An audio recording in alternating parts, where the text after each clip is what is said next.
What is up, guys? How we doing? Welcome to another Jeremy Ramblins video, a weekly vlog series where I talk about my thoughts, events, and everything in between.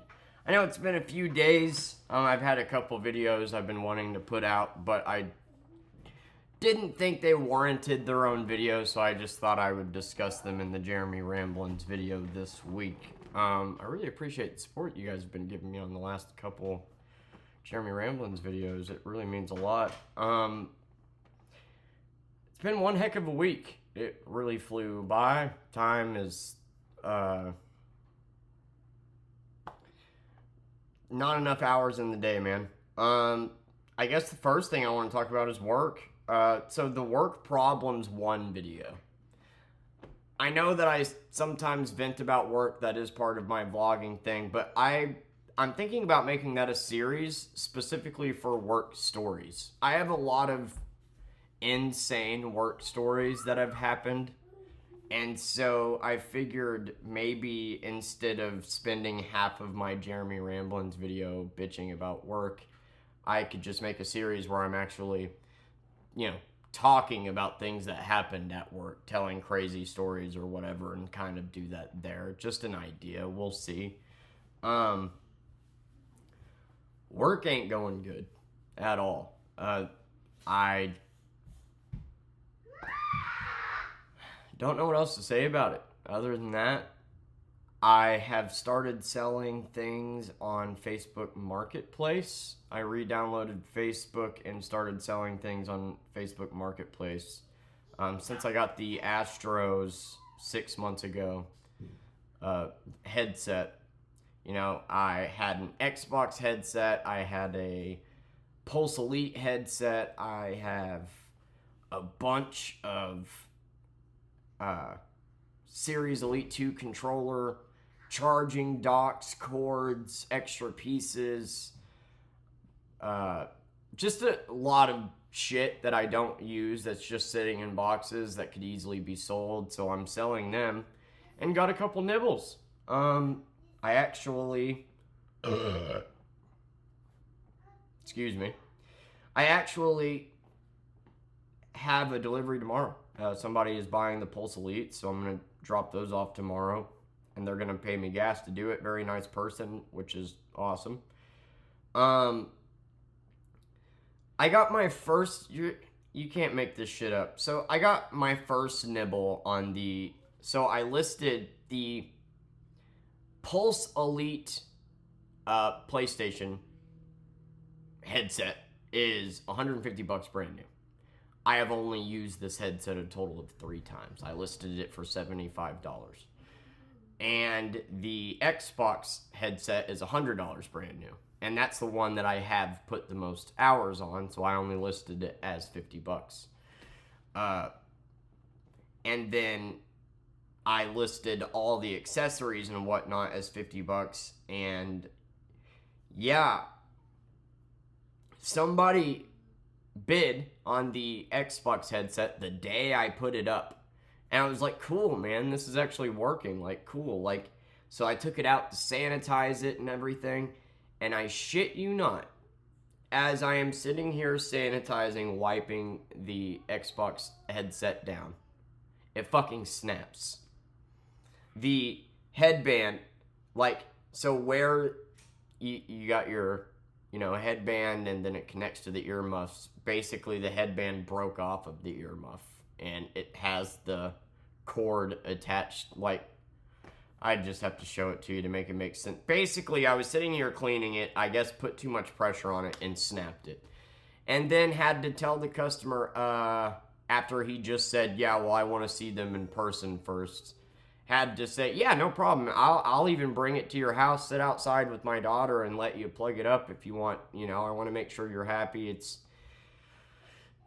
And then right after that, had to go, hey, I actually just snapped these in half on accident, and I'm sure that did not look weird at all. So that's cool. But the Pulse Elites, I'm going to drop off tomorrow, so should get some money for that, which is nice. Yeah, that's where we're at, is what I'm selling stuff. So, work's not going good, man. I'm legitimately making $20 a day, $30 a day. If that, well, like I said last week, I'll go 3 days without getting something, then I might make 30 to 80 bucks, then I'll go 3 days without seeing, like, but every day I'm getting up and trying to work, and it's really been stressing me out. I've been trying to blow off steam by streaming a little bit, and I love streaming. I've been having a lot of fun, especially playing duos with a friend and subscriber, but I stay up way too late when I'm streaming, and you know, like, as much as I love it, like, it's literally like a fucking childhood dream come true that people are watching my videos, listening to them while driving, have a Discord, have people that want to watch me stream and donate to me, that want to play with me and do duos, and, like, my schedule is just starting to not work out, because, like, and it's not like, I could stream late, but I shouldn't, because I need to get up early for work, but then when I get up early for work, I don't get anything. So, like, I've been really stressed. I was actually going to make this video yesterday, and so I said I was going to pick a movie each week at random and review it. I watched The Whale and Thunderbolts. And I had a very emotional day yesterday. The Whale, I love Brendan Fraser. I think if you were born from 1995 to 2000, Brendan Fraser was your childhood. I was obsessed with George of the Jungle when I was 4 or 5. Then The Mummy, watched over and over and over when I was a kid. Then Bedazzled. Then Monkey Bone. Absolutely love Brendan Fraser. Encino Man, like, absolutely love him. Like, whenever I think of movies from my childhood, Brendan Fraser is the guy that I think of. And people make these awful remarks that people only care about him, pretend to care about him because of what happened to him. No, for a lot of people born around the time I was, he's like literally your childhood, you know? But The Whale, I sat down and tried to review it, and it absolutely devastated me. I didn't know what the movie was about. I just knew that Brendan Fraser was in it. He won a fucking Golden Globe, didn't he? An Emmy? Was that what it's called? Whatever. He won an award for it. And just knew that it had to do with him being overweight and was sad, which implies what the ending would be. So, but I didn't realize that it I didn't realize that it was a story about, and spoiler warning, I guess, you know, fast forward 20 seconds if you don't want to hear it. I didn't realize it was about self-destruction, depression, and him trying to rekindle things with his daughter before he died. I did not know that that's what the story of the movie was. And my God, man, with where I have been at with self-destruction, with not eating, not sleeping, how many times have I got on here and said, if I could just do one thing with my life, all this shit, raise her to be happy and successful, then it was all worth it. There is literally a line in there when he turned and, oh my God, man, he's like, if I could just do one thing with my life, I need to know that I did one good thing with my life, because so the story is that he left, I'm going to try not to speak on it too long, this isn't a movie review. The story is that he left his wife and the mom in this movie, like, this was a very triggering movie, dude. The mom in this movie is the spitting image of my mother. So, like, it just hit home on a lot of personal levels. And then I watched Thunderbolts. Ended up being about the void and depression and it was just like, god damn, dude, like it really got me in my feels. And but with The Whale, it's literally about a man who left his wife for another man because he realized he was gay. And I don't really know. It doesn't explicitly say, but he was in love with another man, so he left his wife. The wife then proceeds to not let him have anything to do with his daughter. He's paying child support and more. And the mom is an alcoholic, treats her daughter like shit, and calls her evil. And the daughter is really obnoxious and mad in this. And this whole time, and after he left and got with this guy, the guy ended up killing himself, and which kickstarted depression and stress eating to where he got to this point. But while doing that, made a lot of money substitute teaching and had $130,000 set aside for his daughter. And there's a little bit of that has to do with religion that's put in here.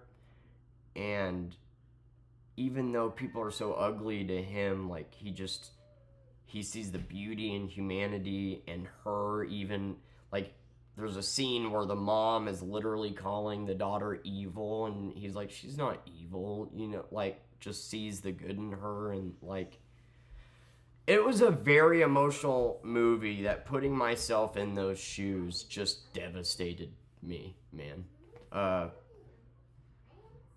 And it really broke my heart, and I tried reviewing it, and it didn't fare well, because it's a great movie,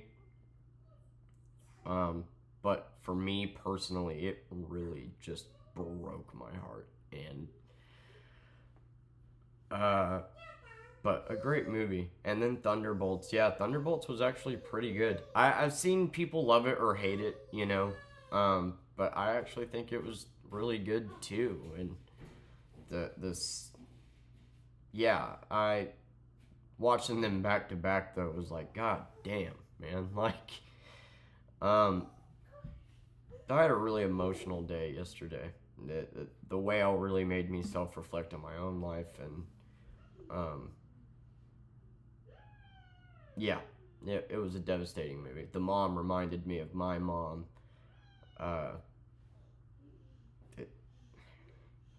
Yeah.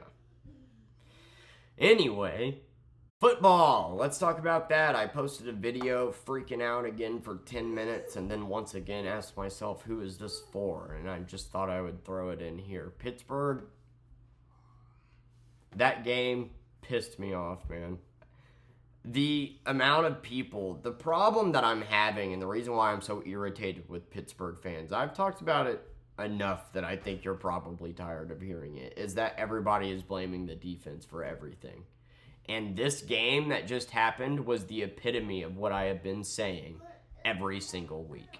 Everybody's asking which defense is going to show up. No, that's not the question you should be asking. The question you should be asking is when the defense shows up, because they have been consistently showing up, is our offense going to do anything?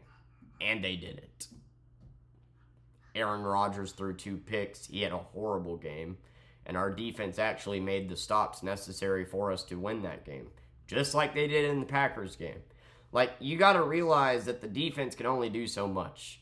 When they're constantly 3-and-outing a impressive team, but then you're not doing anything on offense, and you're getting 3-and-outed and not giving the defense any time to rest, throwing picks, like, the fact that they held the Chargers to 15 points for 3 quarters is actually amazing, and we were in the game until the end.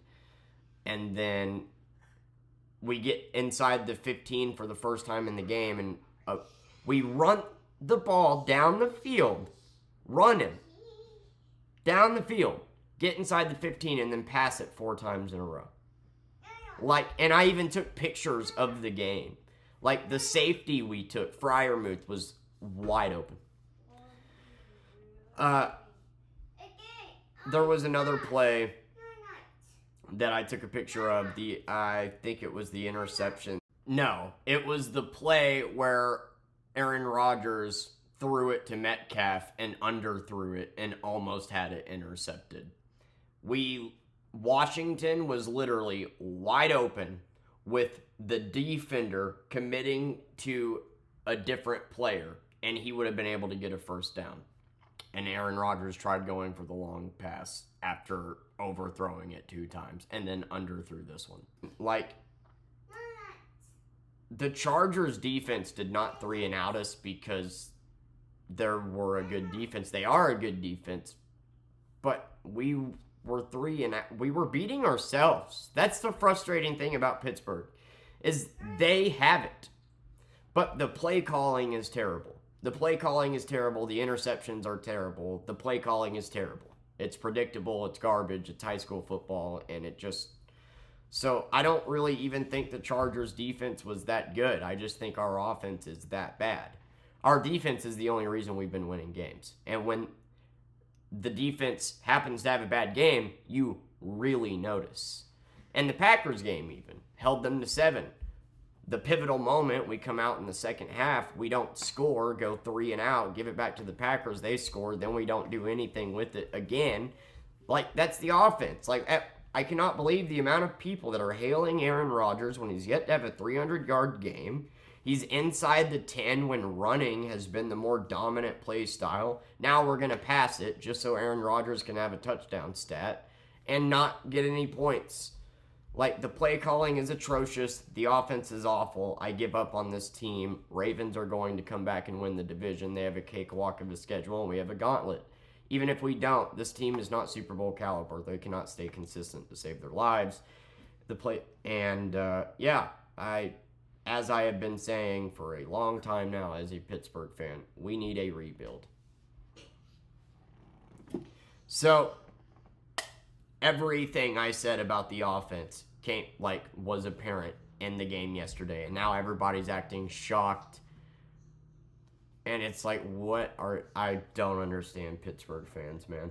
Last week, y'all were making videos with Aaron Rodgers as the thumbnail, talking about him being the single reason for success, and now those same people are making videos saying, start the rookie. It's almost like we should have fucking done that to begin the season. But that's also another thing you guys aren't understanding, is we're not a good quarterback away from being Super Bowl caliber. We don't have enough weapons. The run game is iffy. Sometimes it's dominant, sometimes it's not. And Arthur Smith is not a good play caller.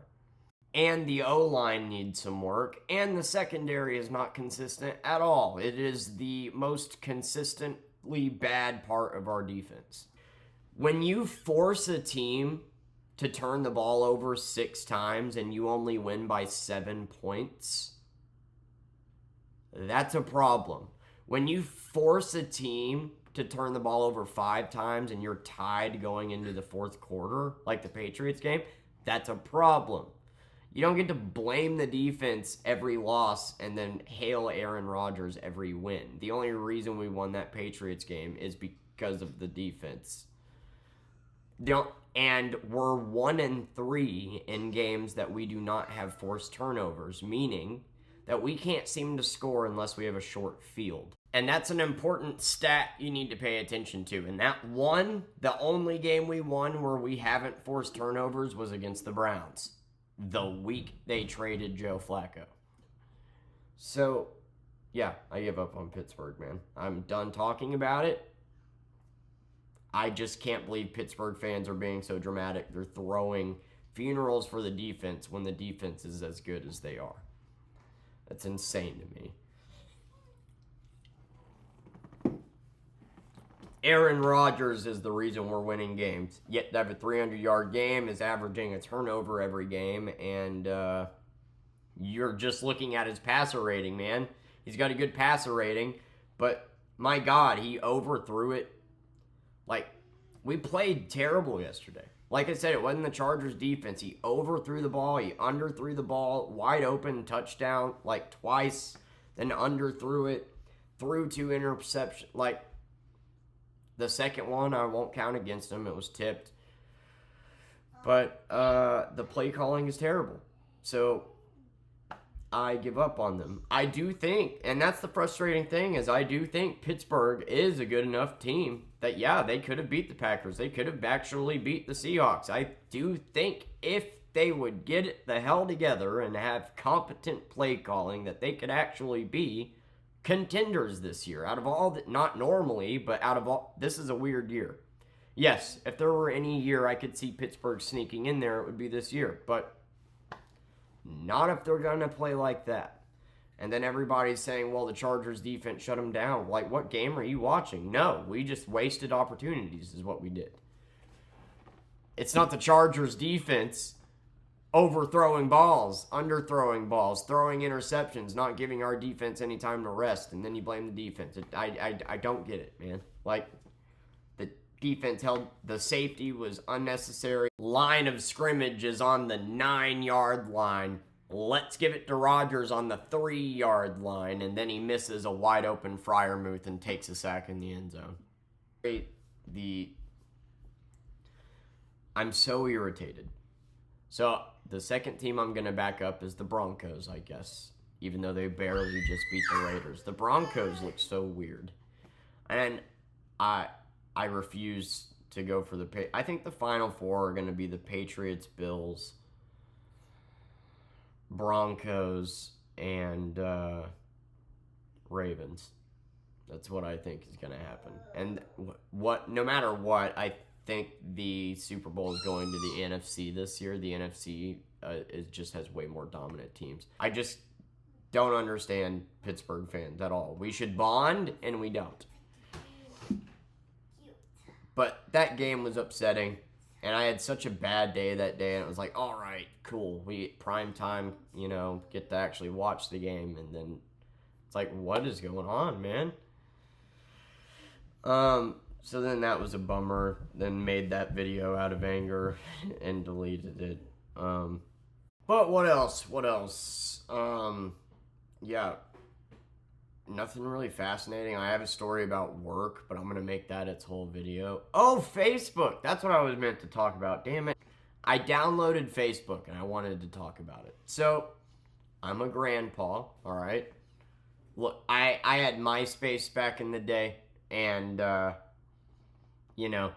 my wallpaper was a bunch of skulls and shit, and you could go to playlist.com and make playlists and then put that on your page. So when you clicked on my page, it was Vitamin R by Chevelle or Home from 3 Days Grace. I was a baller.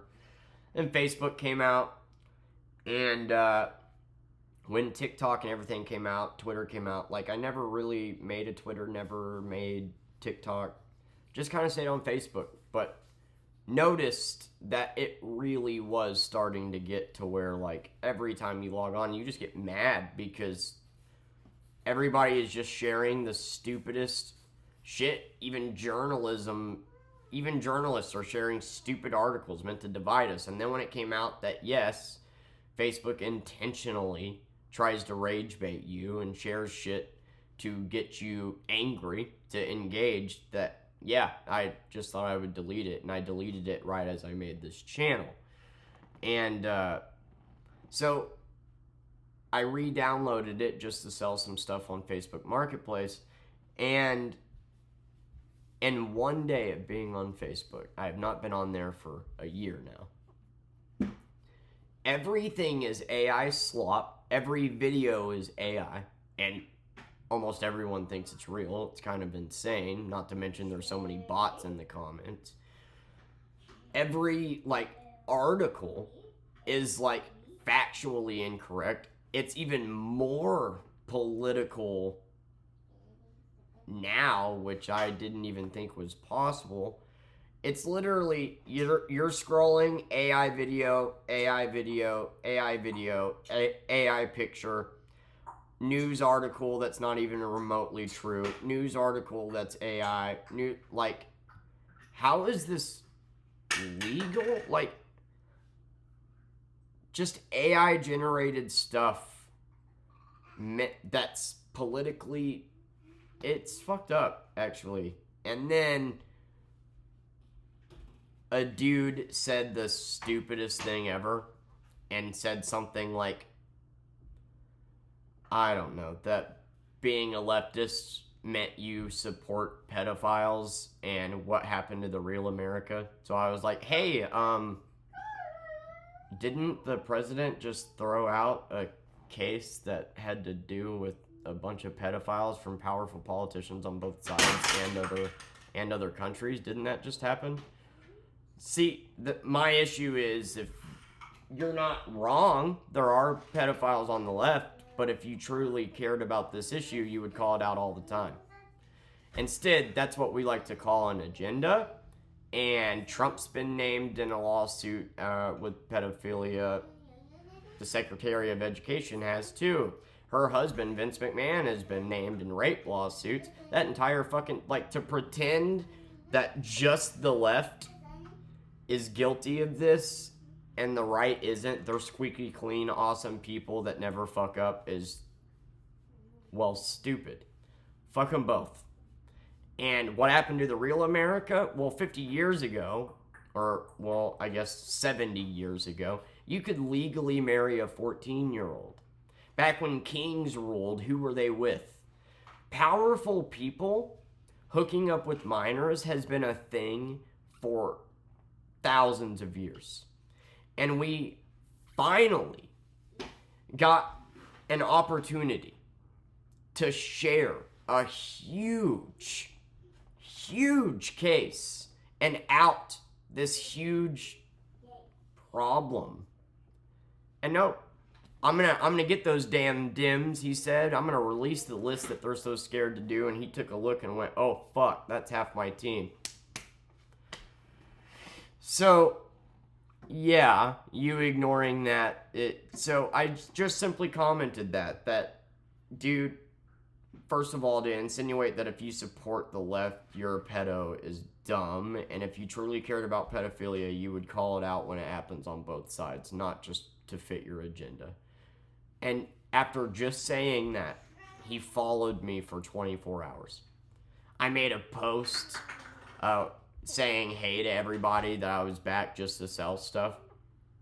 He came and followed me on that. He commented on posts from years ago. He messaged me 20 times, threatened me.